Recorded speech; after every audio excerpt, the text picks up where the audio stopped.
Class 12 का book का topic है। इसको समाप्त करेंगे आज एमसीक्यू के रूप में। और ये जो काम आएगा केवल टीआरडी के लिए काम आएगा, इसमें कुछ बहुत विशेष फैक्ट नहीं है। ठीक है। पहला, इतिहासकार चंद्रदेव सेन के अनुसार किस स्थान ने गांधी जी को महात्मा बनाया? तो बच्चा लोग मार के आएगा चंपारण। नहीं, गांधी जी को महात्मा बनाया दक्षिण अफ्रीका। कौन इतिहासकार बोला? तो चंद्रदेव सेन।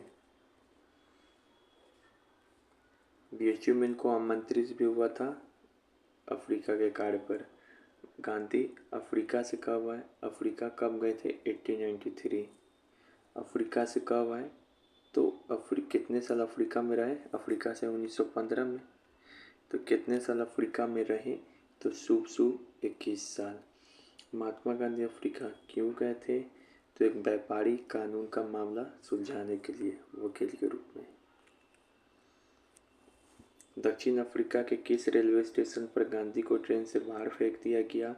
इस दोनों में कन्फ्यूजन होता है, तो याद रखो पीटर्सबर्ग। कैसे याद रखोगे? तो जब ये पीटर इंग्लैंड का जीन्स पहने हुए थे ना, तो इनको रेलवे स्टेशन से बाहर फेंक दिया गया।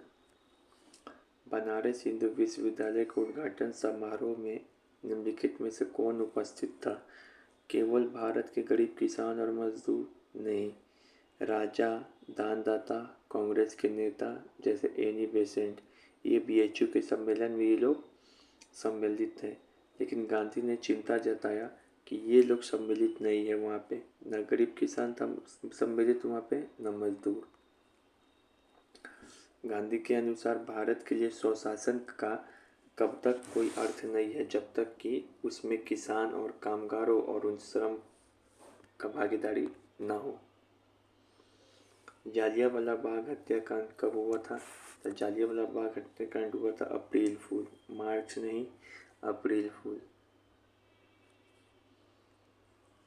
सरकारी आंकड़ों के मुताबिक 1921 में असहयोग आंदोलन के दौरान कितनी हड़तालें हुई और कितने श्रमिक शामिल हुए? इसमें हड़ताल हुई थी 396 हड़ताल हुई थी और 6 लाख शामिल हुए। कितना? 396 इक्वल टू 9 और 6 लाख श्रमिक। उसके बाद है सरकारी आंकड़ों के अनुसार जब 1921 में 396 हड़ताल हुई तो कितने कार्य दिवस का नुकसान हुआ? तो 70 लाख कार्य दिवस का नुकसान हुआ। 1921 में 396 हड़ताल हुई, 6 लाख श्रमिक शामिल हुए, इसमें 70 लाख कार्य दिवस का नुकसान हुआ। महात्मा गांधी बनारस हिंदू में अपना प्रसिद्ध भाषण किस वर्ष दिया था, जिसके बाद उन्हें 1922 तक जन आंदोलन खड़ा करके पूरा किया? तो फरवरी 1916 में ये क्या दिए थे? भाषण दिए थे बीएचयू में। असहयोग आंदोलन के दौरान वापस लिए जाने के बाद राजद्रोह किस आरोप में इनको गिरफ्तार किया गया? राजद्रोह के आरोप में गांधी को किस वर्ष और किस महीने गिरफ्तार किया गया? तो मार्च साले को। क्या? मार्च साले को। ठीक है। चौरा चौरी कांड मार्च साले को। उसके बाद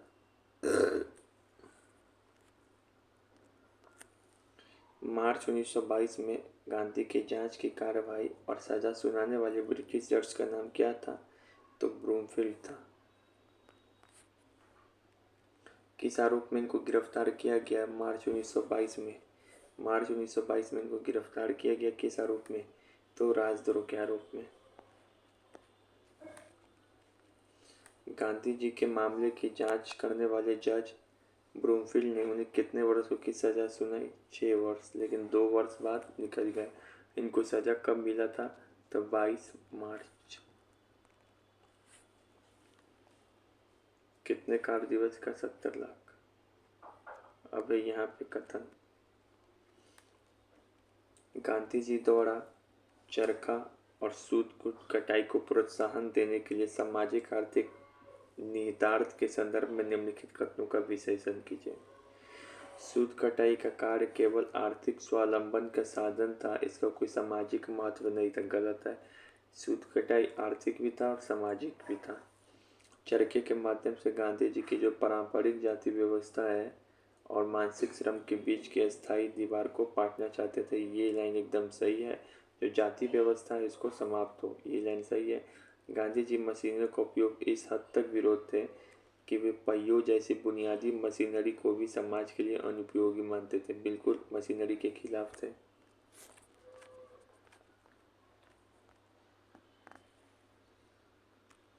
यंग इंडिया 17 मार्च 1927 के स्रोत के अनुसार गांधी जी खद्दर मशीनरों को नष्ट नहीं करना चाहते थे, बल्कि उसके प्रयोग को नियमित करना चाहते थे। उन्होंने पहियों को अपने आप में ही मशीनरी का एक उत्कृष्ट नमूना माना। तो ये जो स्टेटमेंट है ना, अनुपयोगी नहीं मानते थे, उपयोगी मानते थे। ठीक है, उपयोगी मानते थे। क्या बोल रहा है यहाँ पे? गांधी जी खद्दर मशीनरी को नष्ट नहीं करना चाहते थे, बल्कि उसके प्रयोग को कंट्रोल करना चाहते थे। क्या करना चाहते थे? कंट्रोल को। वो प्रयोग को भी अपने आप में एक बढ़िया नमूना मशीनरी मानते थे।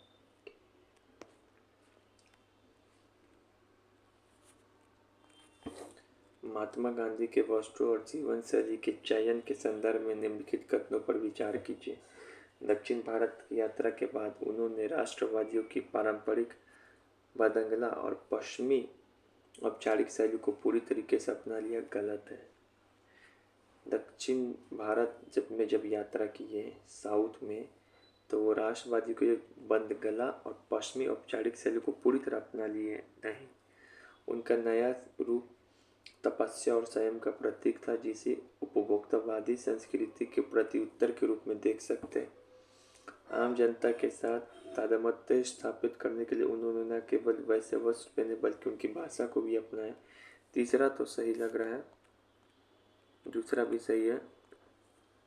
पहला क्यों गलत है? तो पाठ के अनुसार जो अन्य राष्ट्रवादी नेता थे पश्चिमी शैली के सूट या भारतीय बंद गला जैसे औपचारिक वस्त्र पहनते थे, जबकि गांधी जी इन्होंने अलग हटाकर 1921 में सूती वस्त्र धोती पहनना आरंभ किया।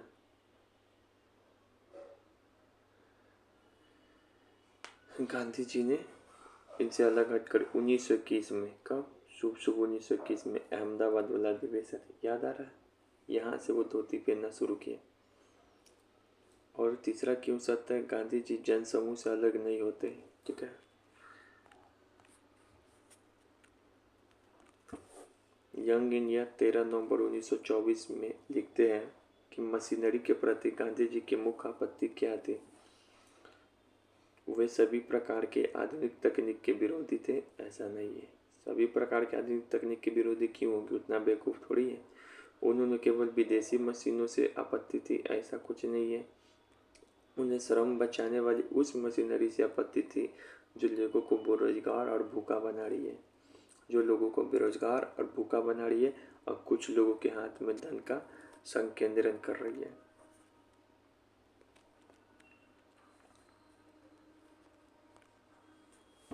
गांधी जी ने किस वर्ष दक्षिण भारत की यात्रा के बाद गरीबों के साथ पहचान कर सिर मुड़वाया और सूती वस्त्र पहना? सूती वस्त्र कब पहना था? 1921 अहमदाबाद अधिवेशन।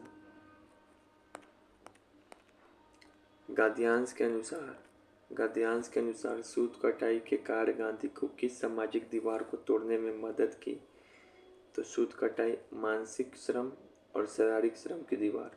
सूत कटाई से एक जो मानसिक श्रम है और एक शारीरिक श्रम है, उस दोनों को काटने का अंतर किया, ना कि शहरी ग्रामीण, अमीर गरीबी, धार्मिक भाषा, मानसिक और शारीरिक, जो भी शारीरिक श्रम है, शारीरिक। महात्मा गांधी जी के वस्त्रों और जीवन शैली के चयन के संदर्भ में कौन सा कथन, इस पर विचार कीजिए। दक्षिण भारत की यात्रा के बाद ये तो हो ही गया था।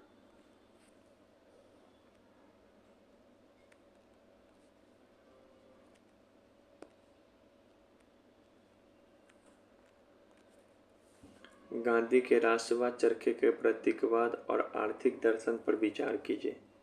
गांधी के राष्ट्रवाद, चरखे के नास्तिकवाद और उनके आर्थिक दर्शन पर विचार कीजिए। 1921 में लाइन सही है। दक्षिण भारत की यात्रा की और सिर मुड़वाया, सूती वस्त्र पहनना स्टार्ट।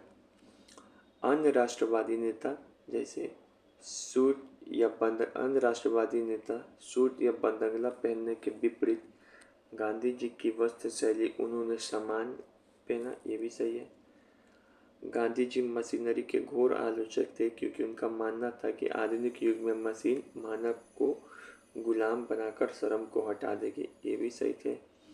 यंग इंडिया 1924 के अनुसार गांधी जी की आपत्ति श्रम बचाने वाली मशीनरी से थी क्योंकि वे धन के केंद्रण, बिल्कुल वही मशीनरी का विरोध कर रहे थे जिससे धन का संकेंद्रण हो रहा था और बेरोजगारी बढ़ रही थी, ये सही है। केवल 1 और 3 सही है। केवल 1 और 3 सही बोल रहा है, 1 और 3।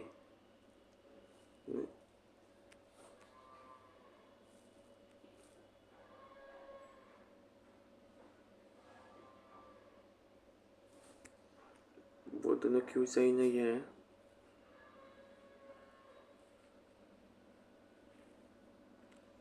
सूत कटाई और चरखे के कार्य ने बताए थे। सूत कटाई और चरखे का कार्य क्या कर रहा था?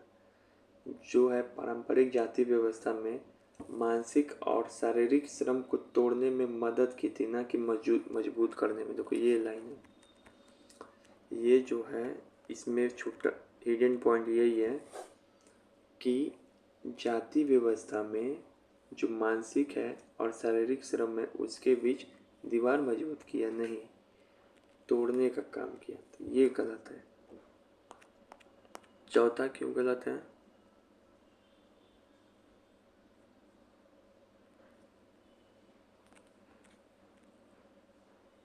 पक्षधर में नहीं थे। पक्षधर में क्यों रहेंगे? विरोध में रहेंगे कि मशीनरी करके, ठीक है, ये सब शब्द है, ध्यान दे।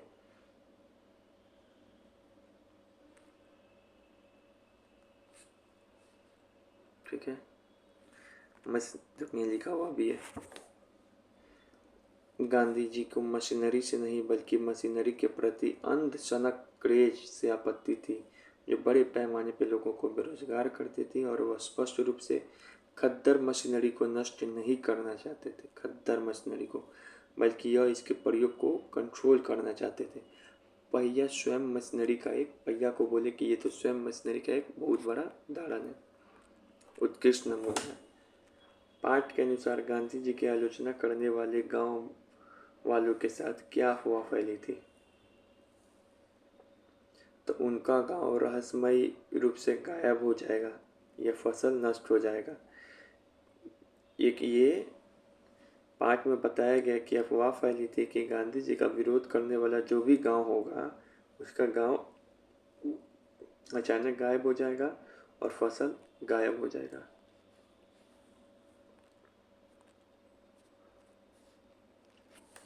किसके बीच गांधी को किन अलग अलग नामों या उपाधियों से पुकारा जाता है? गांधी को गांधी बाबा, गांधी महाराज अथवा महात्मा।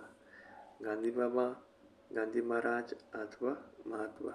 अब यहाँ पे लिखा है राष्ट्रपिता और बापू। हालांकि ये भी उपाधियाँ गांधी जी के लिए बहुत प्रसिद्ध है, लेकिन इस गद्यांश में किसानों द्वारा उपयोग किए गए स्थानीय नाम यही है। तो जो पूछ रहा किसान, किसान कौन सा चीज़ बोलते थे? किसान ये नहीं बोलते थे। राष्ट्रपिता बापू ये लोग नेता बोलते हैं। गांधी बाबा, गांधी महाराज या महात्मा, ये लोग किसानों के द्वारा दिया गया टाइटल है। पूर्वी उत्तर प्रदेश के किसानों के मन में महात्मा गांधी की कल्पना को समझने के लिए किस इतिहासकार ने स्थानीय प्रेस द्वारा रिपोर्ट और अफवाहों का सहारा लिया? महात्मा गांधी की कल्पना को समझने के लिए कौन सा इतिहासकार है जो प्रेस द्वारा जो रिपोर्ट और अफवाह है उसका सहारा लिया? तो शहीद अमीन। इतिहासकार शहीद अमीन ने स्थानीय प्रेस द्वारा प्राप्त अफवाहों के जरिए पूर्वी उत्तर प्रदेश के किसानों के मन में महात्मा गांधी की कल्पना को समझने की कोशिश की। तो कौन? शहीद अमीन। आमीन, मैंने गांधी को समझ लिया। आमीन, मैंने गांधी को समझ लिया। आजमगढ़ के किसान के खेत में क्या चमत्कार होने की अफवाह रिपोर्ट में दर्ज है। तो आजमगढ़ के खेत में एक चमत्कार हुई थी, एक अफवाह थी। क्या थी कि उसके खेत का सारा गेहूँ तिल में बदल गया। उसके खेत का सारा गेहूँ तिल में बदल गया। चमत्कारिक और अविश्वसनीय के अनुसार बस्ती गांव के सिकंदर साहू ने महात्मा जी की शक्ति को परखने के लिए क्या शर्त रखी थी। महात्मा जी की शक्ति को परखने के लिए क्या शर्त रखी थी कि उनके कारखानों में गन्ना के रस से भरा करहा बीच में 2 हिस्सों से टूट जाएगा। उनके कारखानों में गन्ना से रखा भरा बीच में सिकंदर साहू ने महात्मा जी की शक्ति को परखने के लिए क्या शर्त रखी थी कि देखिए महात्मा जी आपके बीच शक्ति है, तो आप गन्ना का एक काढ़ा रखा हुआ है, इसको आप बीच से तोड़ के दिखाइए। ठीक है। स्थानीय लोग और किसान के बीच महात्मा गांधी के बारे में कौन सी चमत्कारी अफवाह फैली थी। उन्हें राजा और किसानों के दुख तकलीफों में सुधार के लिए भेजा गया है, यानी कि एक तरीके से ये दूत है। बिल्कुल ये अफवाह फैली थी। दूसरा अफवाह ये फैली थी कि उनके पास स्थानीय अधिकारियों के निर्देश को अस्वीकृति करने की शक्ति है, ये भी सही है। उनके आने से औपनिवेशिक शासक जिले में भाग जाएंगे, ये भी सही है। 3 तरीके का अफवाह फैली थी।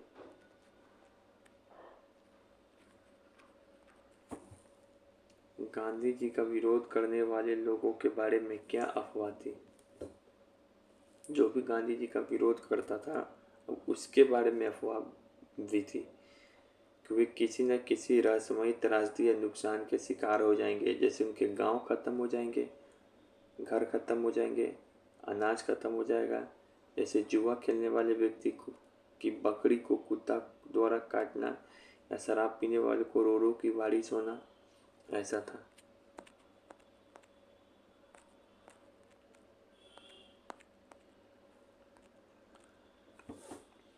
भारतीय इतिहास की किस कालावधि में एक प्रतिभाशाली वर्ग जैसे नेहरू, पटेल, बोस ने स्वयं को गांधी से जोड़ा। तो ये लोग जोड़ेंगे कब, आपको लगेगा इसमें ये था सही। ये है जब गांधी एंट्री लेंगे तब ना, 17 से 22 के बीच में जोड़ा अपने आप को। 17 से 22 के बीच में सबको यह सहयोग आंदोलन उन पर विश्वास दिखाया था ना। नेहरू हो, पटेल हो, बोस हो, सबको विश्वास दिखाया, जिसमें महादेवी देसाई, पटेल, बोस जैसे नेता जुड़ गए। कब 1917 से 1922। गांधी जी के राष्ट्रवादी आंदोलन को लोकप्रिय और व्यापक बनाने के लिए देशी रियासतों में किस श्रृंखला की स्थापना की गई। तो देशी रियासतों में प्रजा मंडलों की स्थापना की गई थी ताकि रियासत में लोकप्रिय आंदोलन बन सके।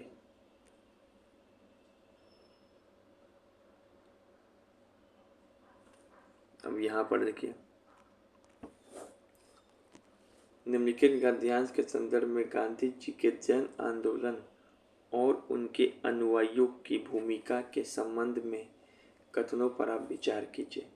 जो जन आंदोलन था, उनकी अनुयायी की भूमिका थी, उस पर विचार कीजिए। महात्मा गांधी की सात्विक जीवन शैली, धोती और चरखे जैसे विवेकपूर्ण प्रतीकों ने समाज के गरीब श्रमिकों और किसानों के बीच उनके प्रति गहरे लगाव को जन्मा। ये सही है। 1917 से 22 के बीच भारतीय समाज के केवल धनी व्यापारियों और उद्योगपति ने ही राष्ट्रवाद आंदोलन को खुला समर्थन दिया, जबकि किसानों से दूरी बनाए रखी। ये सही कि गलत।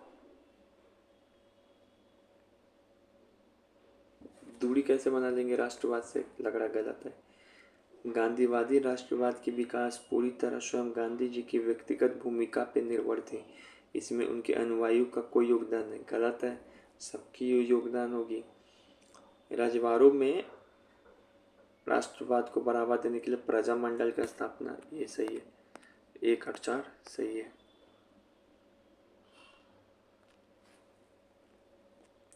गांधी जी ने प्रसिद्ध नमक मार्च में स्टार्ट की। ठीक है, नमक कानून। गांधी जी ने नमक तोड़ने के लिए अपनी प्रसिद्ध दांडी यात्रा किस वर्ष शुरू की? दांडी यात्रा किस वर्ष शुरू की? मार्च में। मार्च में अपना मार्च, जो दांडी मार्च है, वो शुरू किया। ये एस्टेट में भी पूछा था सवाल इस बार, और अप्रैल में शायद पहुंच जाता है, 6 या 12 अप्रैल। तो मार्च में शुरू किया। गांधी जी ने अंग्रेजी शासन के खिलाफ व्यापक असंतोष को संगठित करने के लिए नमक को ही मुख्य निशाना क्यों बनाया?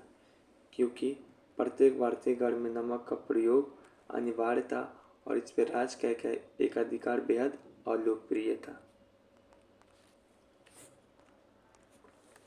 गांधी ने किस ब्रिटिश कानून को ब्रिटिश भारत की सर्वाधिक घृणित बताया? ये इम्पोर्टेंट क्वेश्चन है।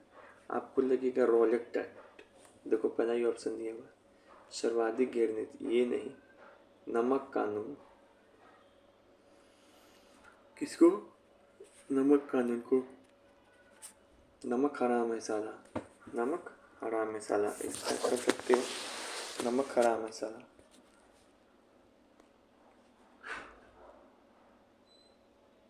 अब यहाँ पर है, लंदन में आयोजित जो सेकेंड गोलमेज सम्मेलन हुआ था 1931 में, उसके विफलता और उसके राजनीतिक परिदृश्य के संदर्भ में निम्नलिखित कथनों पर विचार कीजिए।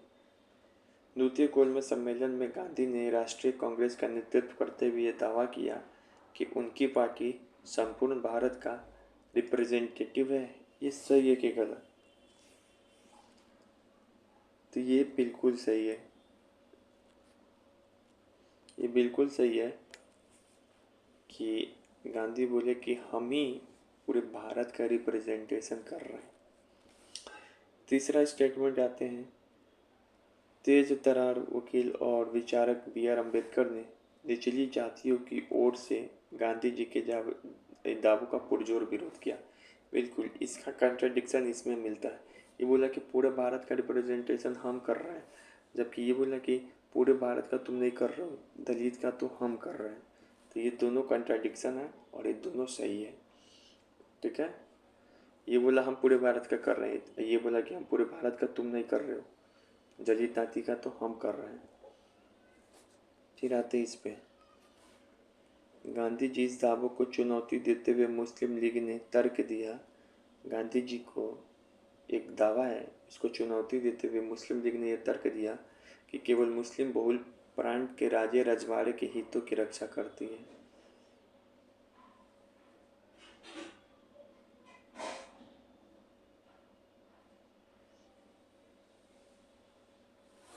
अब ये बोला नहीं समझ में आ रहा।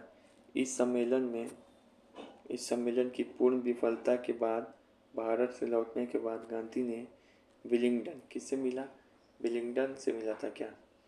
पूर्ण सहयोग से सविनय अवज्ञा आंदोलन को शांतिपूर्ण ढंग से समाप्त कर दिया? नहीं, इस आया तो खाली हाथ आया और बोला अब तो आंदोलन समाप्त नहीं होगा, आंदोलन चलेगा, आंदोलन समाप्त नहीं होगा, दोबारा चलेगा। विलिंगडन से मिला लेकिन बोला आंदोलन समाप्त नहीं होगा, आंदोलन चलेगा। दूसरा गलत क्यों है? मुस्लिम लीग का दावा था कि वह मुस्लिम अल्पसंख्यक के हित में काम करती है। राजा रजवाड़ों के दावा से अलग था। ठीक है,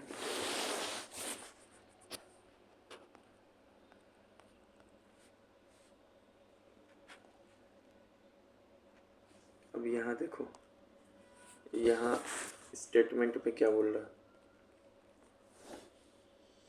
वर्ष 1930 की नमक यात्रा आधुनिक भारतीय इतिहास की एक अत्यंत युगांतकारी घटना थी, जिसने ब्रिटिश औपनिवेशिक साम्राज्य की जड़ों को हिला दिया। बिल्कुल हिला दिया।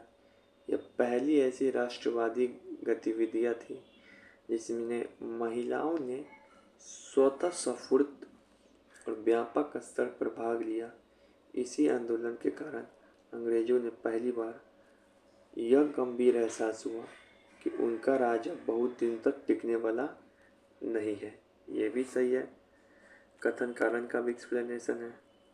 ठीक है, जैसे इसमें महिलाओं ने कौन से में भाग लिया? एसआर के, सरोजनी नायडू, फिर से आर से एक नाम याद नहीं आ रहा है, फिर से कमला चट्टोपाध्याय, ये सब भाग ली। तो ये लाइन बड़ी इम्पोर्टेंस है। ये पहली ऐसी राष्ट्रवादी घटना थी इम्पोर्टेंट, जिसमें महिला ने स्वतः स्फूर्त व्यापक स्तर पे भाग लिया। कौन? ये वाला में, सविनय में।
चलिए, अब ये जो है द्वितीय गोलमेज सम्मेलन में गांधी जी के इस दावों को कांग्रेस पूरी तरह जनता का प्रतिनिधित्व करती है, निम्नलिखित में से किस पक्ष ने चुनौती दी?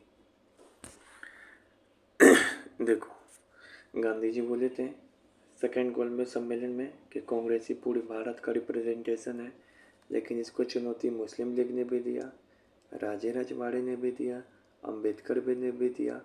अंबेडकर ने बोला तो तीनों दिया। देखो राजे रजवाड़े भी दिया, कंफ्यूज मत होना।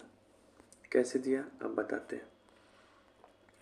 लीग का कहना था कि वह मुस्लिम अल्पसंख्यक के हित में काम करता है। लीग। राजे रजवाड़े का कहना था कि कांग्रेस का उनके नियंत्रण वाले भूभाग पे कोई अधिकार नहीं है।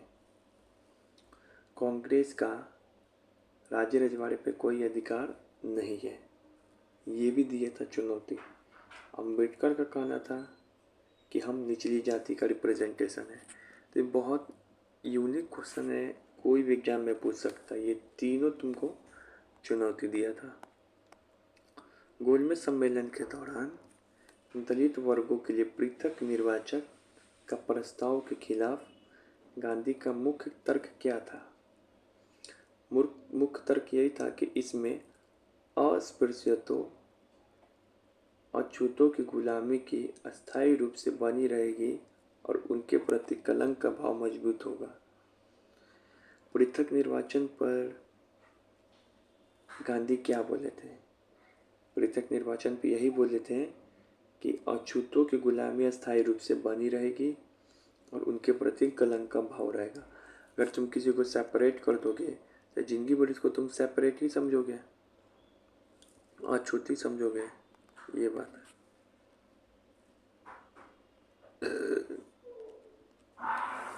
प्रथम गोलमेज सम्मेलन का आयोजन कब और कहाँ किया गया था? यह क्यों असफल रहा? तो ये प्रथम गोलमेज सम्मेलन का आयोजन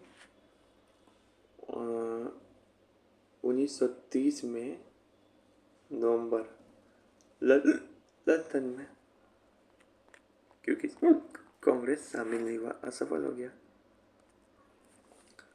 1931 में जनवरी 1931 याद रखेंगे शुरुआत में। गांधी रिविन समझौता के तहत निम्नलिखित में से किस शर्त पर सहमति हुई? कि वह सविनय अवज्ञा आंदोलन वापस ले लेंगे, सभी कैदियों की रिहाई होगी, तटीय इलाके में नमक उत्पादन की अनुमति मिलेगी, तभी वो सेकेंड गोलमेज सम्मेलन में भाग लेंगे। ठीक है।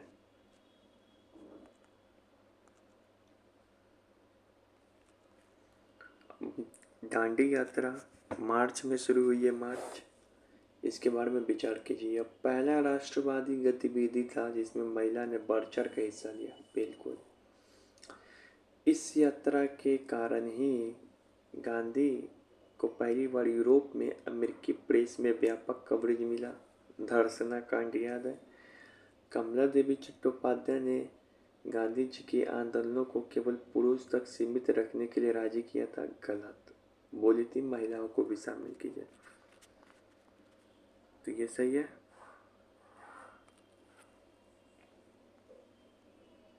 गांधी जी ने मार्च में शुरू किया अपना मार्च।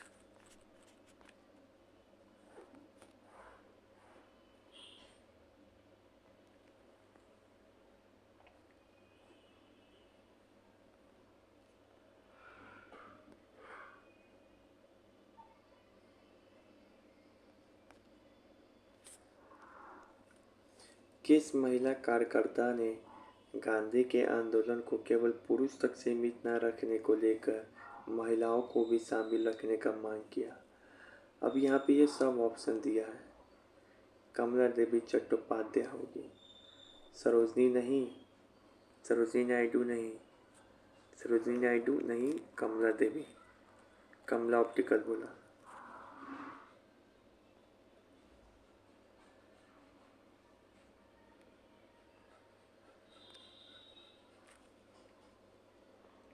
गवर्नमेंट ऑफ इंडिया एक्ट के तहत 1935 के तहत सीमित मताधिकार के आधार पर किस वर्ष चुनाव हुए?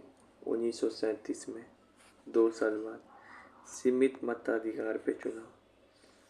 अक्टूबर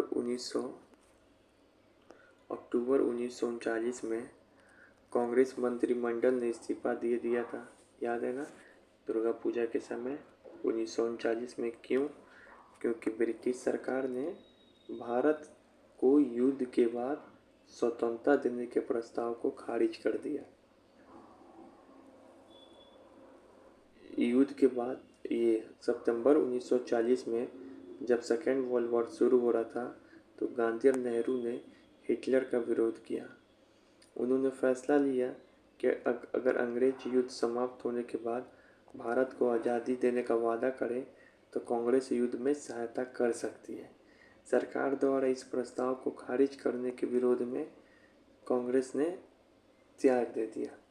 बोला कि तुम जब हमको आज़ादी देगा ही नहीं, मुकुट जाएगा, तो हम क्या करें सरकार का।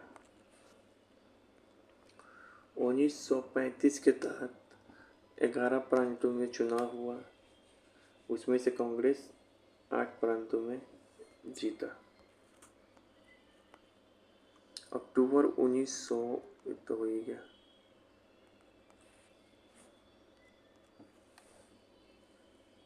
दूसरा गोलमेज सम्मेलन लंदन में कब आयोजित हुआ, किस महीने?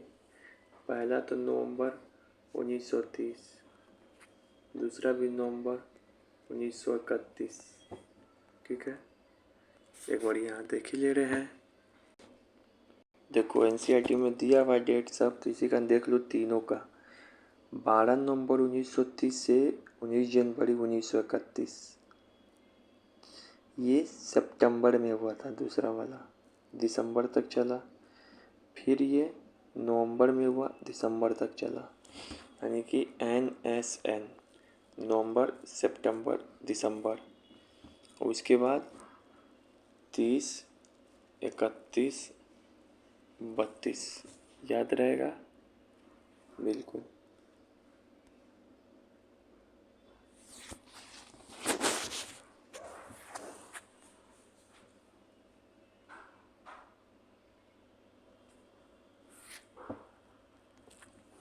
गांधी इरविन समझौतों के तहत किस मांग पे सहमति हुई? ये तो हो ही गया।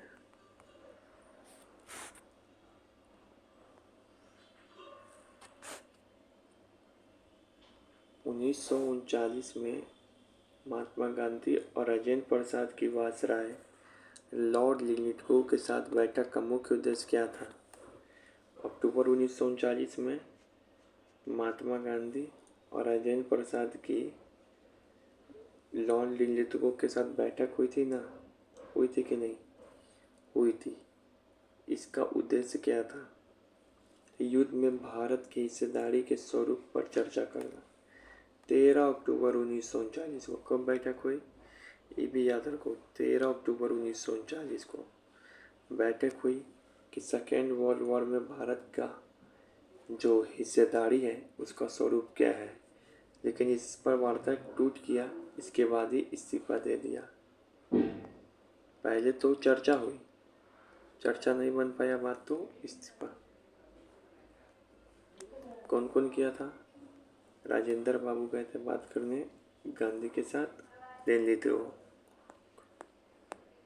1940 में मुस्लिम लीग ने निम्नलिखित में से किस मांग के प्रस्ताव को पेश किया था? तो उपमहाद्वीप के मुस्लिम बहुल प्रांत के लिए स्वायत्तता की मांग मार्च 1940 में लीग ने मांग किया। 1942 के बसंत में ब्रिटिश प्रधानमंत्री जो थे विंस्टन चर्चिल, गांधी जी और कांग्रेस के साथ समझौता का रास्ता निकालने के लिए किसे भेजे थे? क्रिप्स को भेजे थे। चर्चिल क्रिप्स को भेजा था। क्रिप्स मिशन के साथ कांग्रेस की वार्ता किस बात पे टूट गई? इस देखो ये बहुत इम्पोर्टेंट सवाल है। किस बात पे टूट गया था?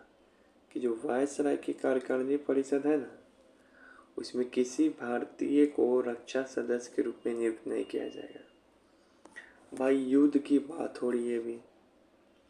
किसकी बात हो रही? युद्ध की। और इस युद्ध में रक्षा मंत्रालय में ही भारत को शामिल नहीं कर रहे हो, तो फिर क्या करोगे?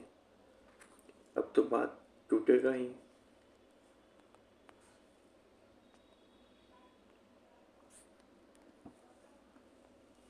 उन्नीस 1943 में महाराष्ट्र के किस जिले में एक स्वतंत्र प्रति सरकार की स्थापना की गई जो 1946 के चुनाव तक चलती रही? बताओ। 1943 में गठन हुआ, भारत छोड़ो आंदोलन 1942 है और ये चुनाव तक चलते रहा। अब एक कहावत नहीं है, चल गया तो शाम तक, नहीं तो चांद तक, चांद सितार तक। तो ये चल गया चांद सितारा, तो सतारा सरकार। जो सतारा सरकार है 1943 से लेके अपने नेताओं और सेवा दल तथा तूफानी दलों के सहयोग से एक प्रति सरकार की स्थापना की और यह सरकार दमन तथा कांग्रेस की असहमति के बावजूद 1946 तक चलती रही।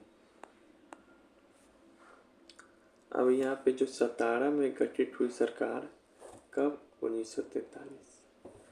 कौन सरकार? सामंतर सरकार। मुख्य रूप से किस प्रकार के कार्यों का आयोजन किया था?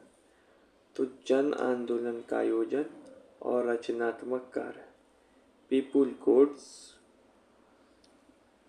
कोड्स और रचनात्मक कार्य। क्या क्या किया? तूफानी जत्था,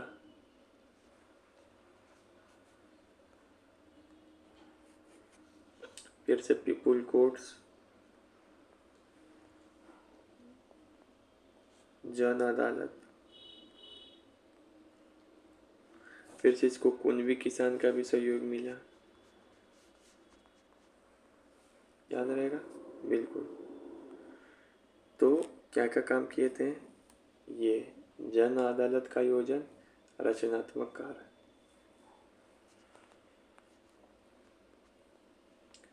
भारत छोड़ो आंदोलन के दौरान समाजवादी खेमे में कौन सा नेता भूमिगत गतिविधियों में सबसे ज्यादा सक्रिय रहा? भारत छोड़ो आंदोलन के दौरान किस शहर में औरतों ने एक जुलूस दिखाया गया है? बम्बई। 1942 के भारत छोड़ो आंदोलन के दौरान किस जिले में एक स्वतंत्र प्रतिनात्मक सरकार बनी? सतारा। कहाँ पर बनी थी? सतारा। और सतारा का सरकार कुछ ऐसा वैसा नहीं था, बहुत लंबा चला। सतारा में प्रति सरकार या समानता सरकार के तहत युवाओं को किन दलों का गठन किया? युवाओं ने सेवा दल और तूफान दलों का गठन किया। ठीक है, तूफानी जत्था, इसे याद रखो, तारा सुतारिया तूफानी थी।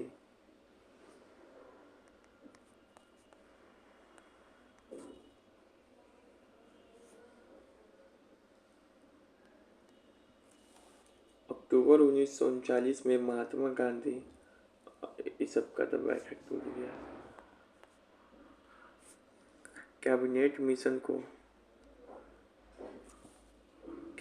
मिशन को वर्ष 1946 में भारत क्यों भेजा गया था?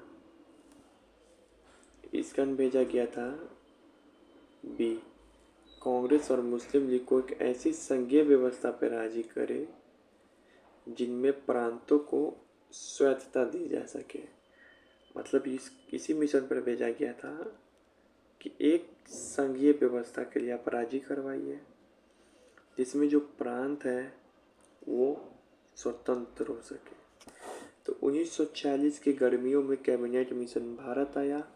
इस मिशन में कांग्रेस और मुस्लिम लीग को एक ऐसी संघीय व्यवस्था पर राजी करना है जिसके भीतर प्रांत को सीमित स्वायत्तता, कैसा सीमित स्वायत्तता दी जा सके। हालांकि कैबिनेट मिशन का यह प्रयास विफल रहा।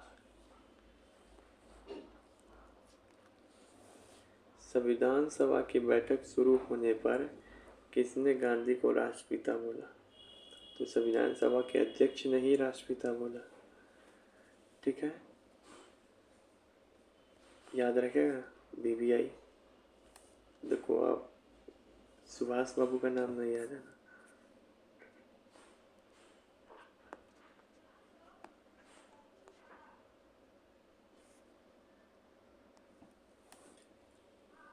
बंगाल कलकत्ता में शांति स्थापना के बाद गांधी जी कहाँ गए और उनकी प्रार्थना सभाओं में कुछ लोग ने किस बात पे आपत्ति लगाया? जिस समय विभाजन हो रहा था उस समय शांति अभियान के बाद गांधी जी दिल्ली आ गए। बंगाल के बाद कहाँ गए? दिल्ली। और यहाँ पे शरणार्थियों का जो आपत्ति है उस पर आप देखने लगे, व्यस्त हो गए। लेकिन बहुत सारे जो शरणार्थी थे दिल्ली में, वह क्या करे, वो गांधी जी पे आरोप लगा रहे थे क्योंकि वो कुरान की आयतें पढ़ने की प्रथा पर क्योंकि कुरान की आयतें पढ़ रहे थे। वो दिल्ली आए बंगाल के बाद और कुरान की आयत पढ़ रहे थे, मुल्ला वाला काम कर रहे थे। गांधी जी के जीवनी लेखक कौन है? सचिन तेंदुलकर का बाप डीजी तेंदुलकर। ठीक है। अक्टूबर 1947 के दौरान किस स्थानों पर चक्कर लगाया? तो वो अस्पताल और शरणार्थी शिविर। कहाँ गए 1947 के दौरान? एक तो शरणार्थी के पास और एक अस्पताल में। यहीं पे तो उनको कुरान पढ़ने वाला पे आयत लगाया गया, आपत्ति लगा इनको। गांधी और नेहरू जी के आग्रह पर कांग्रेस ने किस प्रमुख विषय पर एक प्रस्ताव पारित किया? अल्पसंख्यक के अधिकारों पे। गांधी और नेहरू के आग्रह पे, याद रखेंगे, बाप बेटा के आग्रह पे अल्पसंख्यक के अधिकारों पर। गांधी और नेहरू के विशेष आग्रह पे कांग्रेस ने अल्पसंख्यक के अधिकारों पर एक प्रस्ताव पारित किया। कांग्रेस ने कभी भी दो राष्ट्र सिद्धांत को स्वीकार नहीं किया था। उसने आश्वासन दिया कि भारत एक लोकतांत्रिक धर्मनिरपेक्ष राष्ट्र रहेगा और नागरिकों को बिना किसी भेदभाव का समान अधिकार मिलेगा। तो अल्पसंख्यक के अधिकार पे प्रस्ताव पारित किया। अब यहाँ पे 15 अगस्त 1947 को जब आज़ादी का दिवस मना तो गांधी कहाँ थे? कलकत्ता के नोआखली में। फिर वहाँ से दिल्ली आए। कलकत्ता में रहने के दौरान गांधी की स्वतंत्रता दिवस को किस प्रकार मनाया? तो देखो, 15 अगस्त 1947 को सब दिल्ली में क्या मना रहा है? झंडा फहरा रहा है, स्वतंत्रता दिवस मना रहा है। तो गांधी उस दिन क्या किए? कलकत्ता में थे। कलकत्ता में वो 24 घंटा भूख रख के, उपवास रख के आज़ादी को सेलिब्रेट किया।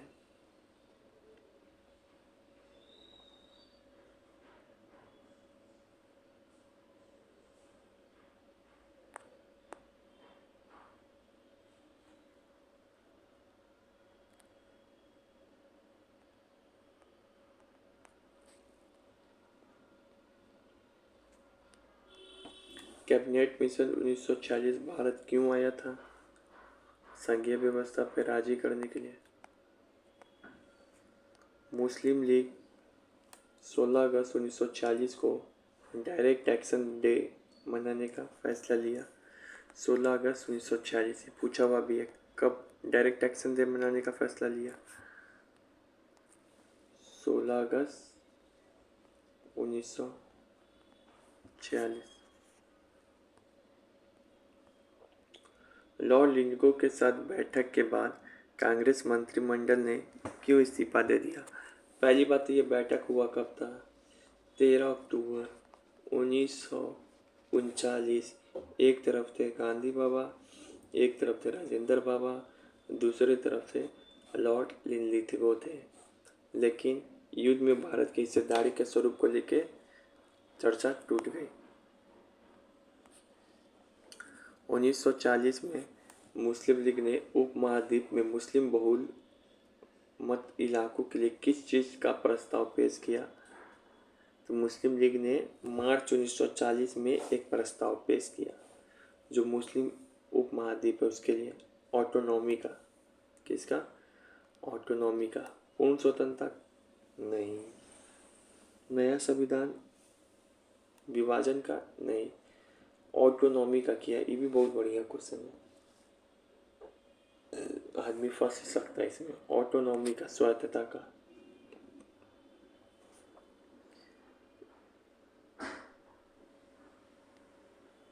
क्रिप्स मिशन के साथ कांग्रेस का वार्ता क्यों टूट गया? तो यही कि एक भी रक्षा सदस्य शामिल नहीं था। एक भी भारतीय को रक्षा सदस्य नहीं बनाया गया। ठीक है, इस कारण पूर्ण स्वतंत्रता देने के लिए सहमत नहीं, ये बात गलत है।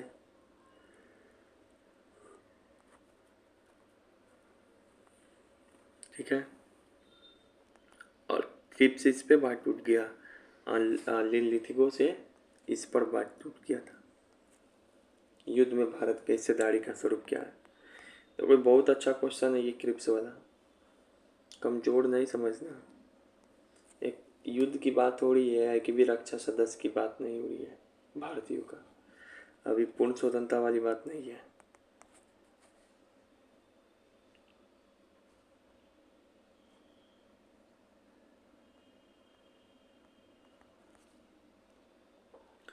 अब ये भी बहुत अच्छा क्वेश्चन है। मुस्लिम लीग ने उपमहाद्वीप में मुस्लिम बहुमत इलाकों के लिए ऑटोनॉमी की मांग का प्रस्ताव कब जारी किया? मार्च 1940, याद है? मार्च 1940। यार ये सब बहुत बढ़िया क्वेश्चन है, यही सब तो पूछेगा। अब यहाँ देखो, 19 भारत छोड़ो आंदोलन के दौरान महाराष्ट्र के सतारा जिले में स्थापित प्रतिष्ठान के संदर्भ में निम्नलिखित कौन सा कथन गलत है? सतारा के सरकार के बारे में 1943 में इसका स्थापना हुआ। इस आंदोलन में सेवा दल, तूफान दल जिसको ग्राम इकाई बोलते हैं, उसका संगठित किया गया।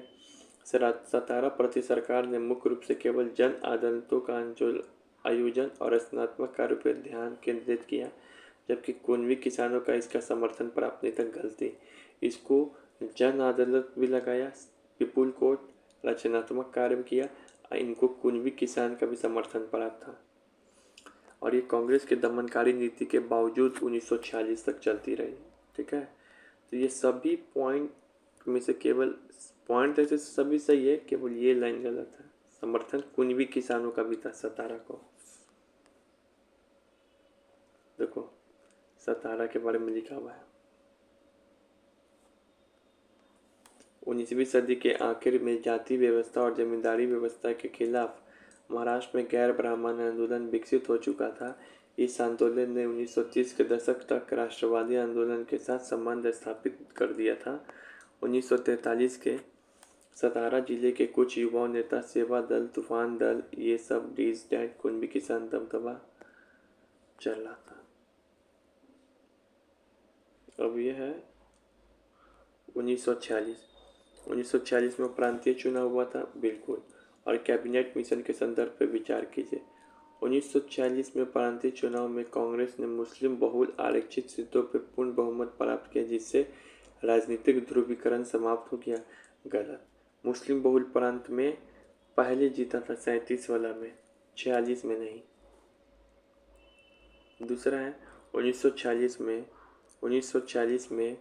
की गर्मियों में भारत आए कैबिनेट मिशन की त्रिस्तरीय संघीय व्यवस्था का प्रस्ताव दिया था, जिसमें प्रांतीय स्वतंत्रता को सीमित रखने का प्रयास किया गया। गलत, थर्ड स्तरीय था लेकिन प्रांतीय स्वतंत्रता की बात कही गई थी।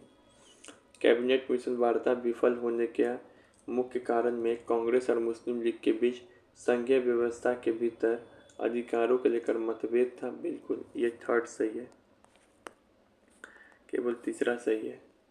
पहला गलत कब है कि मुस्लिम लीग भारी बहुमत प्राप्त जीता मुस्लिम बहुल प्रांत में, जिससे जो राजनीतिक ध्रुवीकरण है वो समाप्त नहीं, मजबूत हुआ।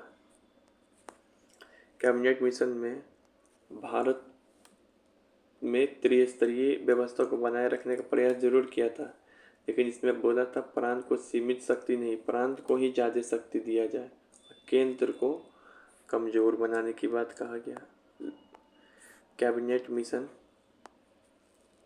मिशन की विफलता का मुख्य कारण कांग्रेस और मुस्लिम लीग के बीच इस बात पर सहमति थी कि प्रांतों को कितनी स्वतंत्रता दी जाए और संघ का स्वरूप कैसा हो। अरे बार बार तो लीग तो बोला ही, याद है? लीग मार्च 1940 में ऑटोनॉमी का प्रस्ताव भी पारित किया था, प्रांतों का ऑटोनॉमी का। तो बात यहीं पे फंस जाएगा ना, प्रांत की ऑटोनॉमी पे।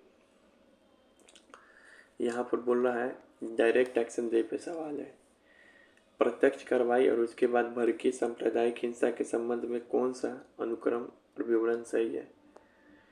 जिन्ना ने पाकिस्तान की मांग का समर्थन जिन्ना ने पाकिस्तान की मांग के समर्थन में 15 अगस्त 1946 को इस दिवस का आह्वान किया। नहीं, 16 अगस्त 1946 को मनाया था। डायरेक्ट एक्शन दे 16 अगस्त 1946 को, जिसकी हिंसा केवल संयुक्त प्रांत तक सीमित थी। नहीं, गलत है ये भी।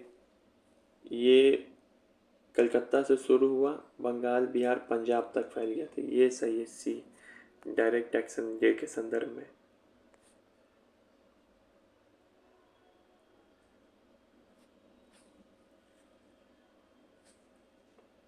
अब यहाँ पे 1947 का सत्ता हस्तांतरण के ऊपर सवाल, उसके बारे में बताना कौन सा कथन सही है। पहला देखो, लॉर्ड वेवल ने फरवरी 1947 में घोषणा किया कि भारत को बिना किसी विभाजन को स्वतंत्र कर देंगे। अब ये समझ में नहीं आ रहा।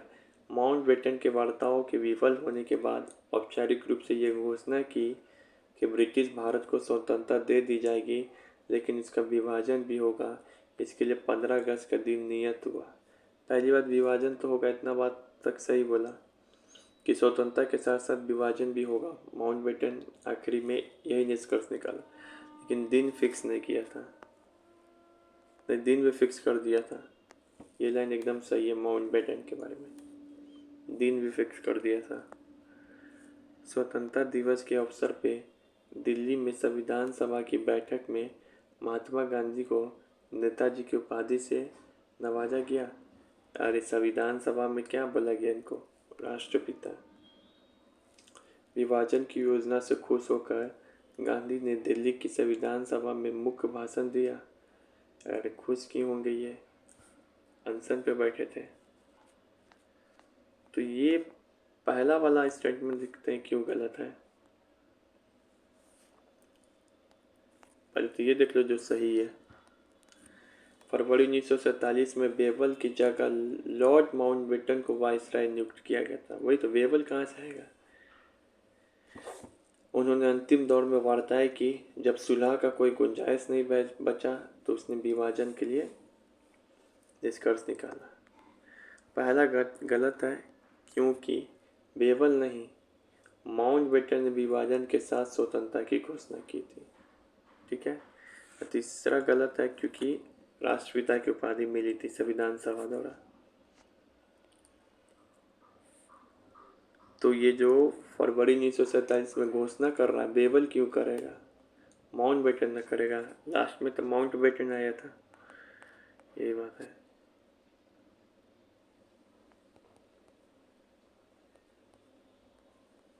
अब एक बुक में टॉपिक दिया हुआ है, गांधी के आखिरी बहादुरी दिन, इसके बारे में कथन चुनना है। 15 अगस्त 1947 को गांधी दिल्ली में स्वतंत्रता दिवस के राष्ट्रीय उत्सव के मुख्य अतिथि के रूप में शामिल हुए। नहीं, ये कलकत्ता में उपवास कर रहे थे। गलत। डीजे तेंदुलकर के अनुसार सितंबर, याद है ना, इनके जीवनी लेखक है डीजे तेंदुलकर, सचिन तेंदुलकर का बाप डीजे तेंदुलकर। ये अस्पताल और शरणार्थी शिविर के चक्कर काट रहे थे, बिल्कुल, दिल्ली आके। कांग्रेस ने दो राज सिद्धांत को कभी स्वीकार नहीं किया था, लेकिन जब उसने अपनी इच्छा के विरुद्ध बंटवारे पर मजबूरी देना पड़ा तो उसने घोषणा की कि भारत एक लोकतांत्रिक धर्मनिरपेक्ष राष्ट्र बनेगा। ये सही है। गांधी जी की प्रार्थना सभाओं में कुछ लोगों को आपत्ति जताने का मुख्य कारण ये था कि ये कुरान वाला बात है। बिल्कुल, देखिए 2, 3, 4 सही है, ये जबकि ये गलत।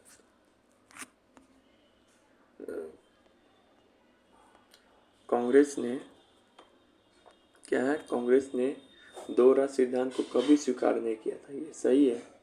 विभाजन की मजबूरी के बाद भी कांग्रेस ने यह आश्वासन दिया कि, मतलब ये लाइन सही है, कांग्रेस ने कभी दो राज सिद्धांत को कभी स्वीकार नहीं किया था, लेकिन विभाजन की मजबूरी के बाद भी कांग्रेस ने आश्वासन दिया था कि भारत एक ऐसा लोकतांत्रिक धर्मनिरपेक्ष राष्ट्र होगा जहाँ सभी नागरिकों को पूर्ण अधिकार प्राप्त होंगे और धर्म के आधार पर बिना भेदभाव के राज्य की ओर से संरक्षण मिलेगा।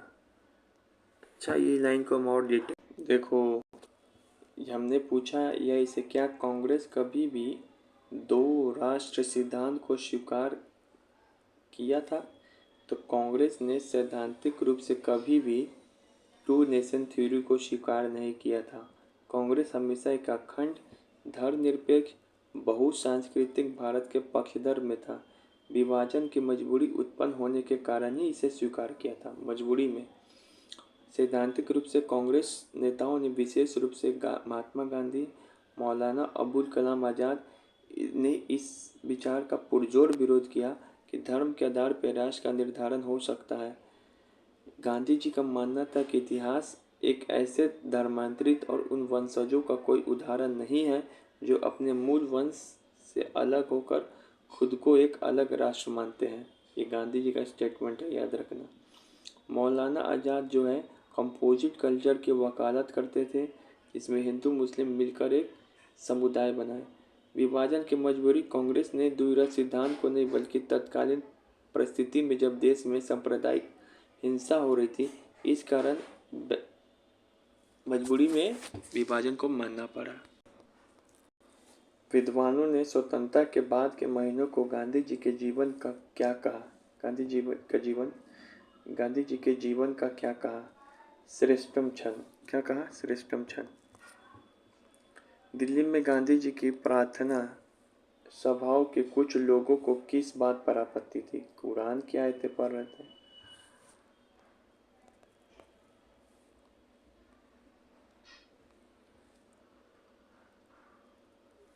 जिनने कहाँ चक्कर लगा रहे थे, तो हो ही गया। स्वतंत्रता के बाद कांग्रेस के किस अधिकारों के एक प्रस्ताव पारित किया? स्वतंत्रता के बाद अल्पसंख्यक के लिए एक अधिकार पारित किया। देखो, शरणार्थी दिया हुआ है, इसके लिए नहीं, अल्पसंख्यक के लिए। और एक मजबूत लाइन बोला था, गांधी जी और नेहरू ने आग्रह किया कि कांग्रेस अल्पसंख्यक के अधिकार पर एक प्रस्ताव पारित करेगी। कौन? गांधी, नेहरू। अल्पसंख्यक के अधिकार पर प्रस्ताव।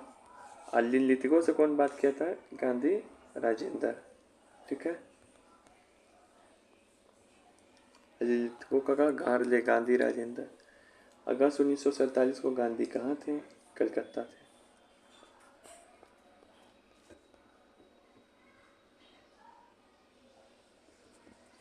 महात्मा गांधी ने 15 अगस्त 1947 को किस प्रकार बिताया? 24 घंटे उपवास लेके। बताए थे ना कि किस तरीके से वो आज़ादी सेलिब्रेट किए। अच्छा, अब ये स्टेटमेंट देखो। गांधी जी की मृत्यु पर राष्ट्रीय और अंतर्राष्ट्रीय प्रतिक्रियाओं के संदर्भ में निम्नलिखित कथनों पर कौन से सही है? ये स्टेटमेंट आपको बताना है। प्रसिद्ध टाइम पत्रिका ने गांधी जी के बलिदान की तुलना अब्राहम लिंकन के बलिदान से की। बिल्कुल सही है। जो टाइम पत्रिका है, गांधी जी को तुलना अब्राहम लिंकन से कर दी। टाइम पत्रिका के अनुसार जिस प्रकार एक धर्मांधी अमेरिका ने लिंकन की हत्या इसलिए की क्योंकि ये मानव मात्र की समानता में विश्वास रखते थे, उसी प्रकार एक धर्मांध हिंदू ने गांधी जी की हत्या इसलिए की क्योंकि वो विभिन्न धर्मों के बीच दोस्ती की अनिवार्य पे बल देते थे। टाइम पत्रिका का बात है। जॉर्ज ओवेल, क्या है? जॉर्ज ओवेल और अल्बर्ट आइंस्टीन जैसे विख्यात गैर भारतीयों ने भी उनकी मृत्यु पर शोक संदेश भेजा था।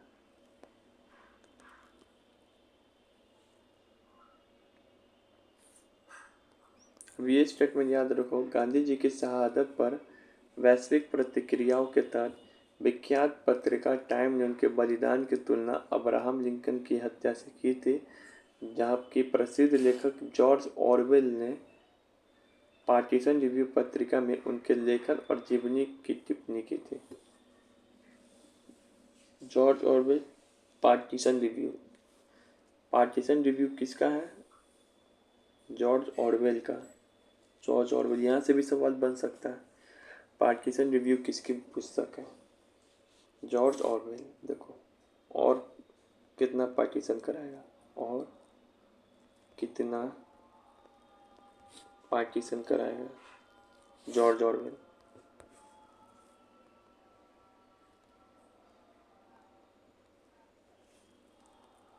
उन्नीस सौ 30 के दशक में कांग्रेस के आंतरिक मतभेदों के संदर्भ में निम्नलिखित में से कौन सा कारण मुख्य रूप से उत्तरदायी था?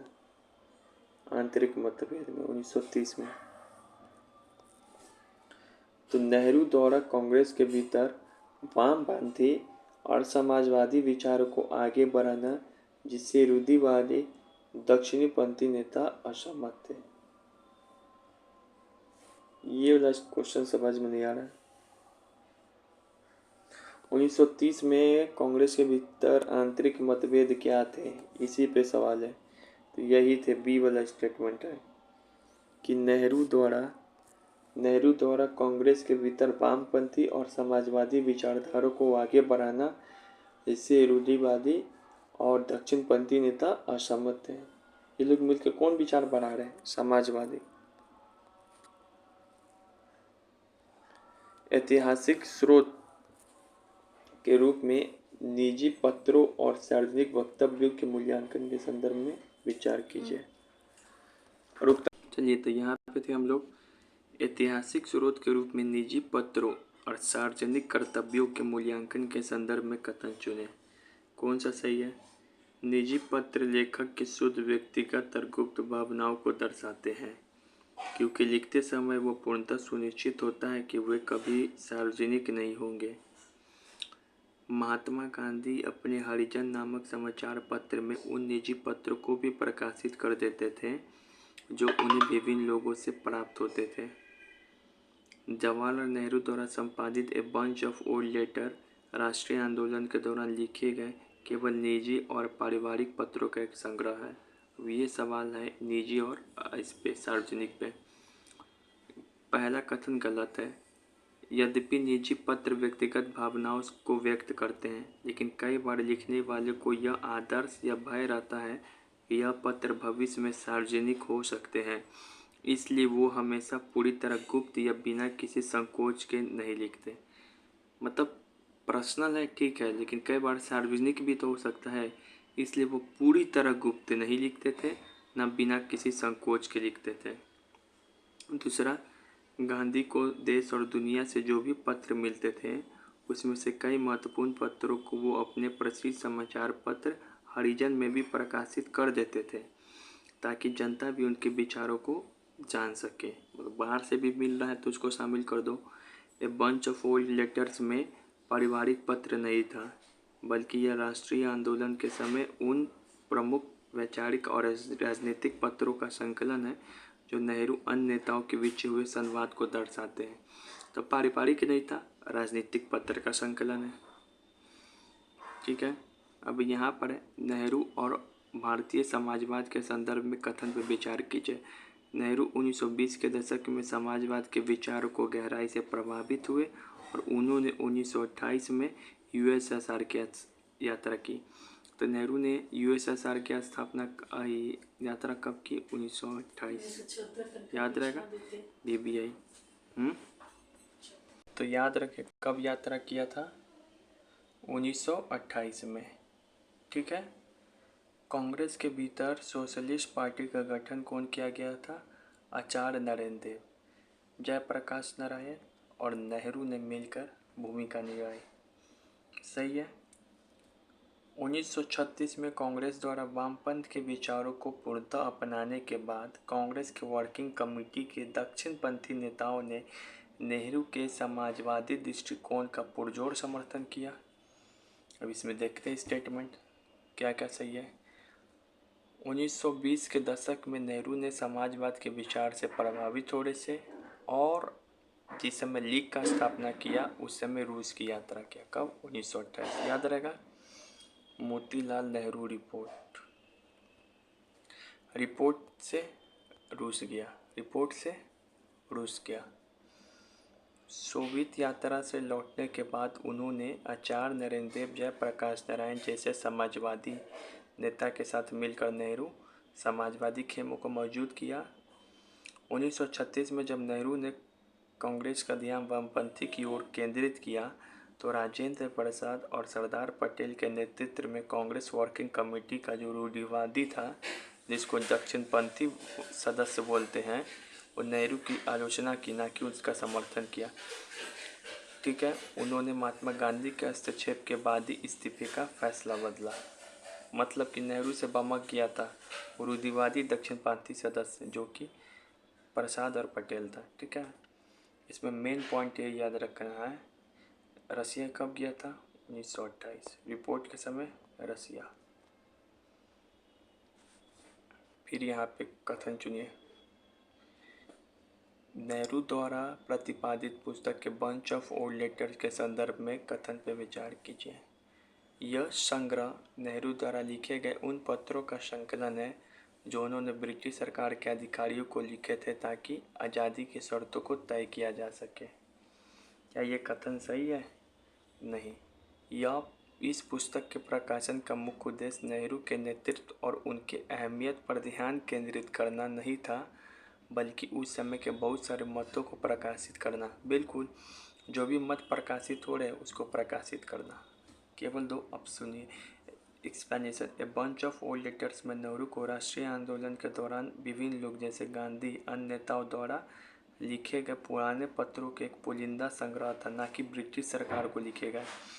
अच्छा, ये ब्रिटिश सरकार को थोड़ी ना लिखेगा पत्र, उसका संग्रह क्यों करेगा?